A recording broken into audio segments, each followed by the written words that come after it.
Kit launching এর মাধ্যমে একটি ক্রিকেট ক্লাব তাদের যাত্রা শুরু করেছে বার্মিংহামে। ক্লাব পরিচিতির জন্য কমিউনিটির সাথে এক মতবিনিময় সভা অনুষ্ঠিত হয়েছে শনিবার। বিস্তারিত দেখুন আমাদের সহকর্মী মোহাম্মদ আতিকুর রহমানের প্রতিবেদনে। বার্মিংহাম মেনর ক্লাব নামে বাংলাদেশি মালিকানাধীন নতুন একটি ক্রিকেট ক্লাবের যাত্রা শুরু হয়েছে বার্মিংহামে। এক ক্লাবের মাধ্যমে ব্রিটিশ বাংলাদেশি তথা এদেশে বেড়ে ওঠা নবপ্রজন্মকে ক্রিকেটের সাথে সেতুবন্ধনে কাজ করতে চায় তরুণ সংগঠকদের দ্বারা পরিচালিত এক ক্লাব। শুধু তাই নয়, বহুজাতিক সংস্কৃতির এদেশে বিভিন্ন কমিউনিটিকে একসাথে করে একটি শক্তিশালী টিম উপহার দিতে চায় বার্মিংহাম মেনর ক্লাব।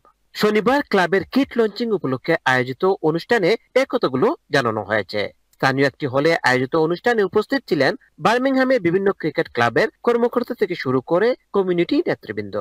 ক্লাবের অন্যতম উদ্যোক্তা মাহফুজুল হকের সার্বিক ব্যবস্থাপনায় অনুষ্ঠান সঞ্চালনা করেন ইমরুল হাসান। স্বাগত বক্তব্য রাখেন ব্যবসায়ী আহমদ আলী। এ সময় অন্যান্যের মাঝে বক্তব্য রাখেন ক্লাবের স্পন্সর রুকনুজ্জামান রুকন, মকবুল চৌধুরী, সেলু মিয়া, জুনায়েদ আনরে, ক্লাব ক্যাপ্টেন আমিরুল ইসলাম, সাব্বির আহমেদ, আবু সালেক সহ আরো অনেকে। বার্মিংহাম মেনর ক্লাবও আমি স্পন্সর করছি বনফুল থেকে, আর আমি নিজেও অ্যাটেন্ড হইয়া আজকে দেখলাম তারা অত্যন্ত সুন্দর অর্গানাইজ।